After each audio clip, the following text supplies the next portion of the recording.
Hey, this is a little bit something different, but it's still stuff we like to do. I found this old Proline Billiard table while I was on vacation in Daytona for the turkey run, and I found this thing down in Orlando. I go down there, strike up a deal with this guy, and just ended up finding a diamond in the rough. So here's what we did with it.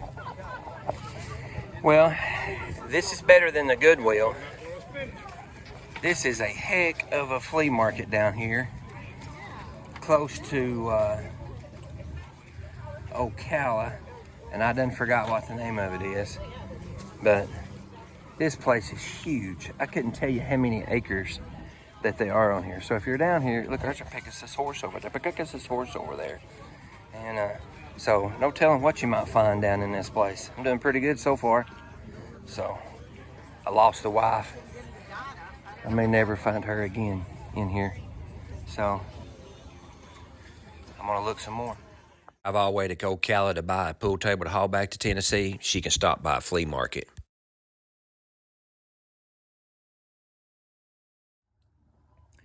Okay, if you've been following my page at all, you know I'm all about a marketplace find and a bargain.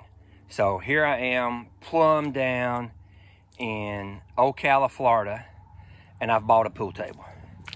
An old pool table that was manufactured down here. And look, it'll go all good with my garage that I'm building and everything, because it's all sweaty and old. And you know, that's what I like. So now all we gotta do is get this heavy pig up in this thing. I saved y'all the grunting and all that stuff like that to put this big heavy slate up in the thing. So, and while we were on our way down here, we did find a little flea market, and I bought these cool old billiard chairs. Check that out. All right, I'll get the rest of it when we get home. And I am not in Ocala, I am more in Orlando.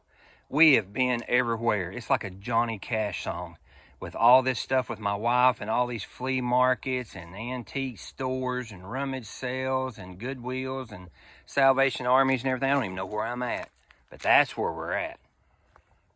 Okay, I can tell you one thing. We are stress testing my car truck, because this was never intended to be in no big red here, because it's got to last me until I die, and hopefully that's going to be a long time. So anyway, pool table loaded. Now to get home and get ready for the turkey run. Golly, what was I thinking? So we're going to get this thing apart. I've numbered everything. So now I numbered it all to where I'll know how to get it put back together when I get it back to Tennessee. So I still think it'll be worth it. Dang thing's put together well. Look, it's even got the little, I think you call them dowels, that hold that stuff in there. Shoot, yeah, that'll work. I'm excited. I don't know if this was where it was built or where it was at, but it's obviously been some kind of commercial table. You'll see why I say that. And look how good this thing was built. Very well built table. Well, sad day. It's time to head back to reality. We bought just a couple of things. We found just a couple of things that we felt like that we really did need. And so now we've got the van full. We've got the back of the truck full. Got the back of the truck full. Got the dog. And we got the bed full. So I think you would call this full. Okay, I got the old pool table out. Got it all loaded up, or unloaded. I know this is a little bit different, but this is still some of the stuff that I do. I'm gonna fix in my building, how about that? And so here it is all in here in the floor.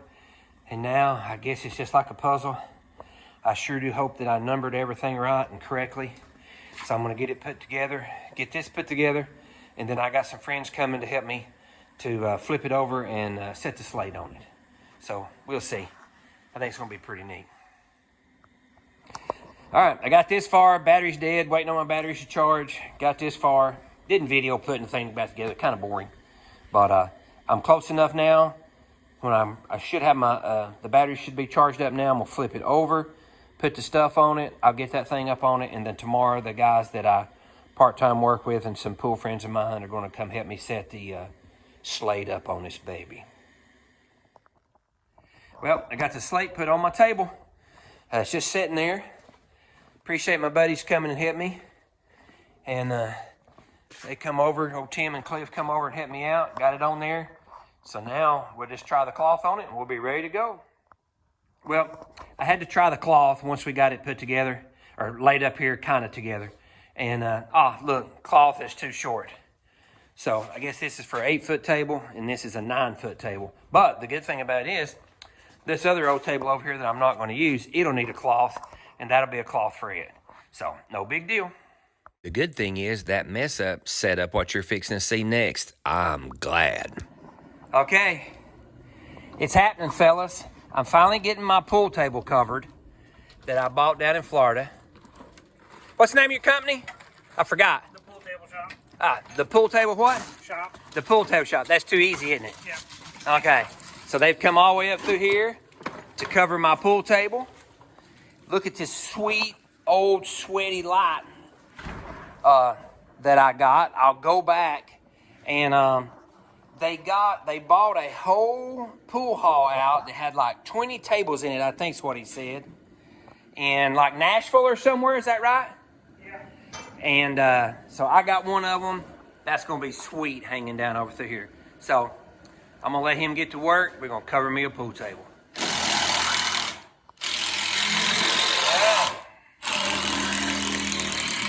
So when the fun begins. I'm so glad that all this worked out how it did. These people come down, they did a fantastic job, and after watching this done, I'd never done it. But, I ain't scared to try anything. This would have been a job so much better that I had a professional do it. Watch the big man pick up a whole end of that table. Like to kill me and my two buddies just moving 3 pieces of slate. This was really neat that he was so kind. He explained every process that he did on it, which is pretty cool. Kind of how I thought, but then again, nothing like what I thought. Just a really super nice guy, couple that come down to do that. All right, so they've got the slate level. Now we got to fill the cracks in. Boy, them's nice and smooth, aren't they? And then now they're over here. They're starting on the rails. That's the part here that's a pain, I bet. Not really a pain. It's time consuming. Yeah, so he said this is the extended part of it was these blasted rails. So, all right, let him get at it. All right, he said it was, and this looks to me like this is the hardest part of this whole dang deal, is this rail things. So he's having to pick all of these out one at a time there like that. I don't say he gets it back on there smooth, but looks like the old table's been covered 2 or 3 times, don't it? Oh yeah.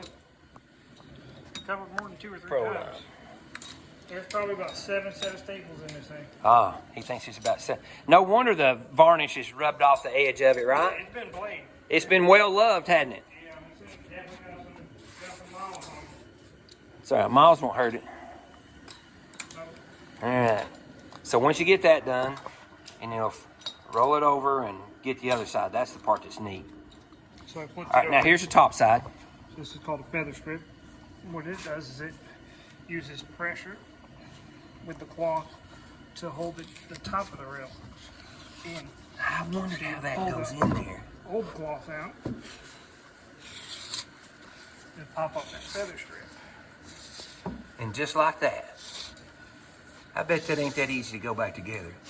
And actually, it's easier to go in than it is to take out. Really? Yep. Okay. You'll see that process too. We'll see that in a second. Who knew I was going to get the Bondo on my table?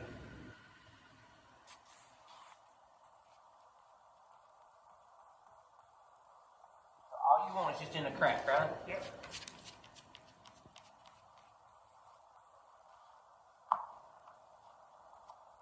He had me to put that Bondo down in the cracks like that because the wax, since it's being in the shop, the temperature is going to fluctuate and stuff, and this will just help having all that wax in there to where it doesn't melt up underneath my cloth and just give it a little bit more stability.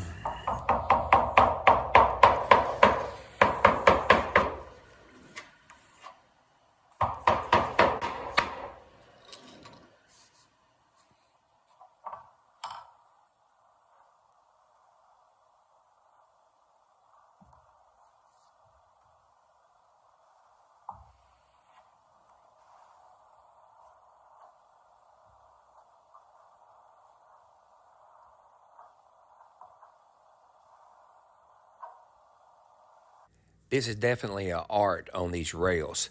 I couldn't hardly believe it. But like I said, he was very kind, done a really good job. I guarantee the first ones probably didn't turn out this good, but man, he just done a really good job. I'm very, very happy. Here's the guy's business card if you need anything done. I'm super happy, more than happy, 100%. Very nice, honest, did everything I asked. Okay, so here's the last one. So you start off by marking your center, so that way the tension that you pull is tight. Since this is a double-sided end, best way to do this is you pinch halfway through your line, and then you pull it to that top corner and staple it down.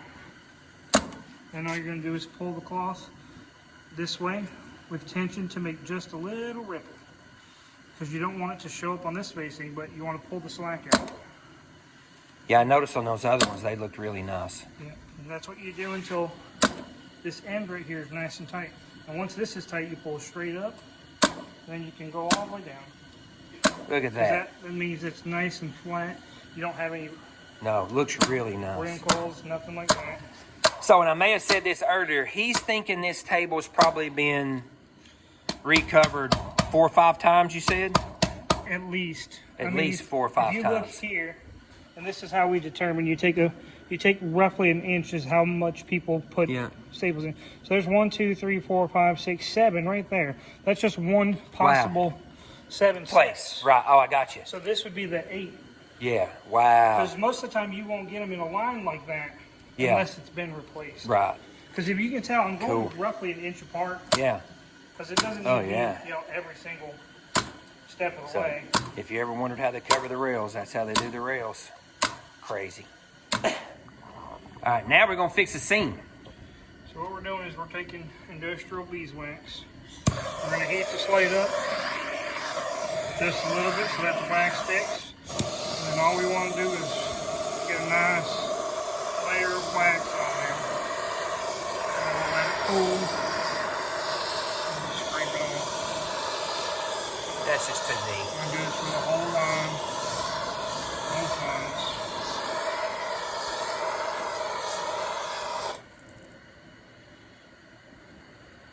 Look at that. You just take like that big putty knife you got right there and Scrape it off. And scrape it off? Yep. So because they're going to be sitting and it's cold out, I'll have to heat it up a little bit when I go to scrape it. Okay. Because if it's too hard, if you let it sit too hard and you try to scrape it without heat, It'll peel it? It'll peel all of it up versus cutting where the seam is at. Okay. So that's why we put the Bondo in there to help it. Yeah. Well, it's because it's going to be in here. There's no central heat in there, so it's not going to be climate controlled. And wait a minute. Let's back up. Because I can edit this. Okay? Okay. So you're saying that I really need central heating and air in here, right? It would definitely help, 100%. Did you hear that, honey? The man says I need central heating and air in my shop. Thank you. Now we can go ahead. Okay. The reason for the central heat and air is because it controls the humidity level. Sure. So your cloth will last a lot longer in the same humidity. So once it adjusts to that same humidity, it'll stay adjusted. Where if it's constantly changing, it'll constantly expand and contrast because it's makes sense. It's washed wool. So Gotcha. And then after so long, it'll tear it apart of constantly doing it. Cool. Good deal. How about that, guys? Honey, your hubby needs some central heating and air. This part right here was crazy cool. I just couldn't believe the process. Sweeping the table, make sure there's no dust. I was asking him, I said, how in the world are we going to figure out how to get all that over there? And it's like, I was way overthinking that. They're just like rockabye baby on it and blowing all that stuff off there. Look at that. Oh my goodness. The gluing process was pretty neat. I mean, basically, he's just an upholsterer. Is that even a word? Upholsterer? Well, I use it in a sentence, so in this case it is. That's what he is for tables. All right, what kind of glue did you tell me that was? All right, so this is 3M Super 77 multi-purpose adhesive furniture glue. Uh-huh. It's the best thing to use when putting these tables. And you put it on both pieces, right? Yep, you put Hey, it see, on- that's a lot of stuff about these adhesive glues. I've seen that in all kinds of stuff that we do for like the cars and everything. And they're like, well, that glue ain't worth a dime. Well, it's because you didn't read the instructions. Yeah. You gotta put it on both pieces in order for it to stick. Because if you didn't put it on both pieces, it's not gonna stick. Yeah, you can hold it where you might not have. All right, so here we go. What we want to do now is we want to take this center, line it up with that center, and stretch it as much as we can, and set it down. Oh wow, that cloth is stretched that much? Yeah, it stretches around a 4 to 6 inch index, depending on the size of the cloth. That's crazy. Look how far he's stretching that. Think about it. Look at that. Huh. Well, I'll be darned. I would have never thought it. I knew you had to stretch it, but I would have never thought to stretch it that much. Look at that. Oh yeah, you stretch it as much. He's as you mad can. at it. He's stretching it so hard. Look at that. Wow. Look at that. Alrighty. There you This is our go. long side lay down. So you can tell where there's already been previous glue. Oh yeah. And we don't scrape this up. And the reason we don't is because this adds more adhesive. As soon as I spray this with more glue, this will re-stick. Yeah, wets it back, don't it? Yep. So that way this becomes even stickier than it was before. Right. The only time that you'll have to scrape this is when it has a visible difference in the Edge. size. Yeah, makes sense. Gee whiz, look at that. That's a long way from me to her. Look at that. It's 9-footer, baby. What we're doing is we're putting 4 to 5 layers back and forth. So that way That's a bunch of glue. it sticks completely. And then on top of that, when you bolt your rails back down, that tightens it back up and helps it too, doesn't it? It does. And that's what makes it solidify to where someone can't come through here and peel it up from nowhere. Because a lot of times if you don't use enough glue or don't do it right, your rail will stick to Right. the cloth and you go to take your rail off and it'll peel your cloth up. Oh, that's no good. And it would be horrible for that. Cool. That's so neat. Thanks for explaining that. I appreciate it. No joke. I really do. Because, I mean, I've seen it happen. Yeah, that's so neat. I'm so glad the other cloth was too short. This is the cloth that we put on that thing. He'll explain it a little bit better. So sometimes a little mess up was just a blessing in disguise. I couldn't be more happy with my table. Okay, notice this right here. It's got, maybe you can see that right there. And it's what now? IWAN Simonis. IWAN Simonis. Yep. And And then here it shows the here cloth. it shows the name IWAN Simonis. And then the thread count per inch, which is 860. That's the good stuff, right? Yes. It's professional grade. Ooh, professional grade. I'm fun grade. I want to show you before the glue. This Okay. is just the stretch index. So what I'm going to do is you see where the cloth is straight? Yes. All the way across, no wrinkles. That gives me about an inch. Right? Now if I take it and I pull this, No way. I just pulled a whole another inch and a half. Wow. To And where then it that goes thing's all the way over. smooth as And could that way be. it'll be as tight as possible. Look at that, guys. Ah. Now we're going to stretch this Now it's side. glued, and you're going to stretch. That's just crazy how much that thing stretches. Look at that. That's a mean glue, too, to hold it once you stretch it like that. You know what? Now if you want, come over here real quick. See if you can catch on camera. So these are what you call grain lines. Yes. So those are the grain lines of the Simonis. Right. You can see them. And what we're trying to do is trying to even To those make 'em out to straight. make them straight. Well, I was wondering how you were doing that because I noticed all that was pretty straight. Yep. You didn't figure that out on the first table. Oh no. I guarantee you didn't figure that out on the first. We've got Because them are hundreds- straight down through there. Hundreds as of could be. tables now. Yeah, because them, I mean, that is, like you said, I mean, them straight as could be along through there. That's incredible. And you'll even get wavy ends, Yeah. which you'll get when I do the pockets. Because Yeah. what'll end up happening is I'll pull this closer. And you'll have what's called a wavy end, which means when you're rolling real slow, it'll follow the grain line and move. But that will play out of it after use. Right. Cool. So where the real fun is going to be is after about a month or two of you playing on it, when the cloth is a little worn in. That's going to be nice. That is, So tickled. Is it safe to let the woman have the knife?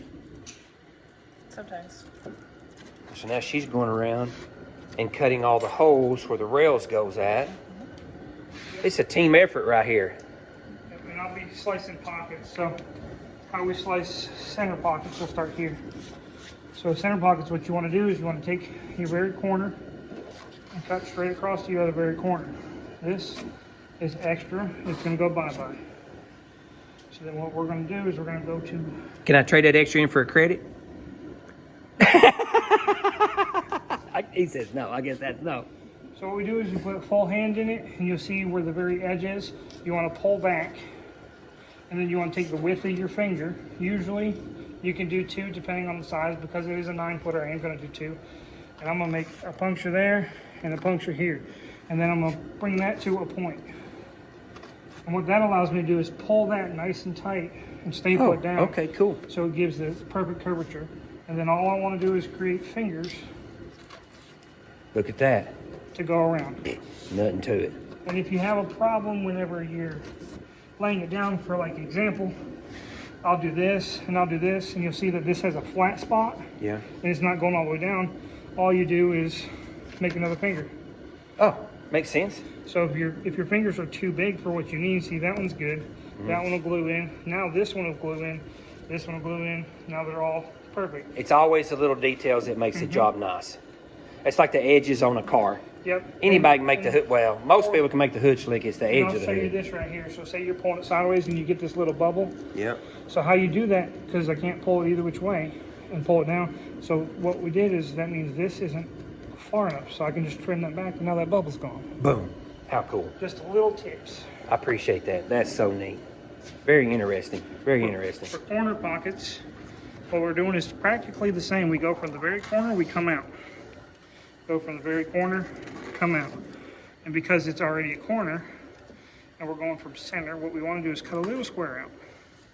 What this allows us to do is make our insertion, because it's a lot wider, it's not so tight. What we end up doing is we take the center, we come down about a ½ an inch. What you really want to do is take the slate. So we know the slate is that far, so what I'm going to do is come in here, and I'm just going to cut it out. And what I'm going to do is just do one straight finger from here, because that's all flat, and then I'm going to split the difference here.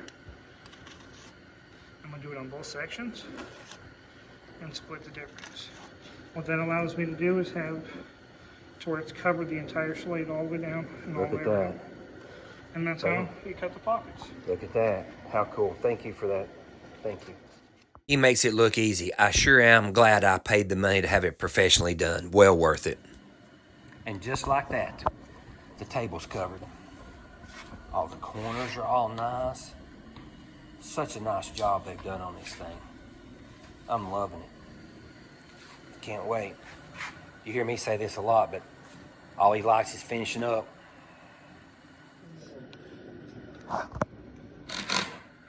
As usual, I'm out here and ain't got no batteries. We're getting the pockets put together. So it paid off where I numbered them. 2 and 2 and 2. So we're putting it back together just like it was. Flip it over.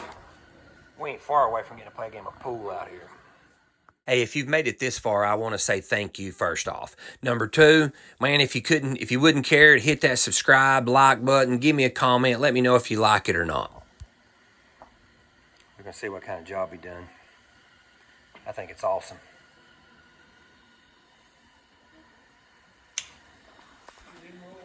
Pass it back to me.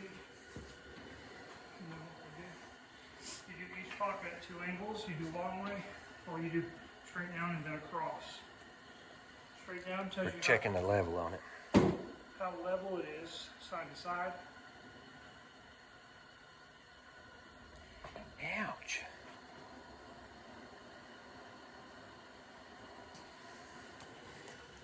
So this way, when you hit it down this way, it shows you the level of the length of the table. Right. When you hit it across, it shows you the level of the crossways. Okay, I got When you. you hit it over, you're hitting over the center median, Right. which tells you if that it's high and or low, which way to go. I hit that too hard. My hand was burning from the propane. Yeah, no kidding. You backed right up on that propane, didn't you? I'm gonna go ahead and turn this a little bit. There you go. We just want to make sure that we hit center ball at a nice slow pace. Make sure it doesn't roll off. And it didn't roll off whatsoever. Boom. That's us.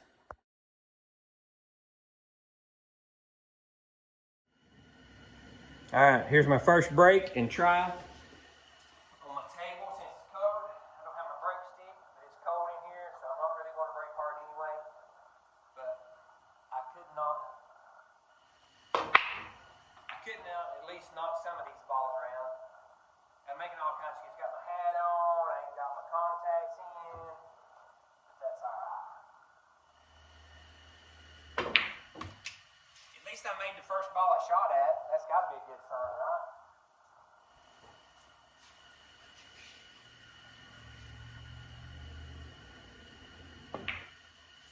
Oh, I made the second ball.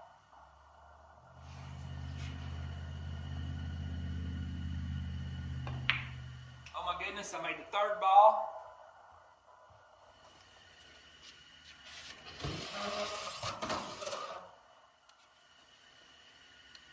See if I can bank one. Oh my goodness, I made the fourth ball. I'm hooked now.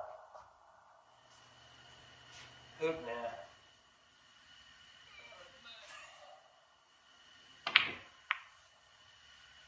Alright, on to the stripes. So I made 4 in a row. First time I got to shoot. Oh wait, did I slop it in? Did I slop it solid? I slopped a solid. Shoot on, buddy. Oh my goodness. Long ways down there. No way I made that. Now if I could get right here, would that be cool if I ran the table the first time I shot on my table? Chances of that I probably have is like none. Because I gotta get literally right there. Let's see.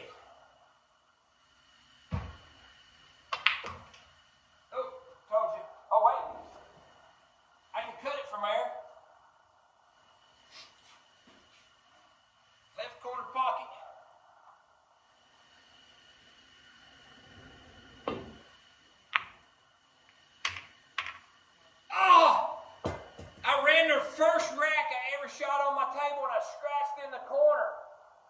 Oh my gosh. Dang. Can you believe that? Look at that. I did slop one ball in, but I ran the first rack ever on my table, but I scratched. Look at that. Shucks. Loser. Hey, if you made it this far, thanks for watching. Y'all have a fantastic day and have a little fun.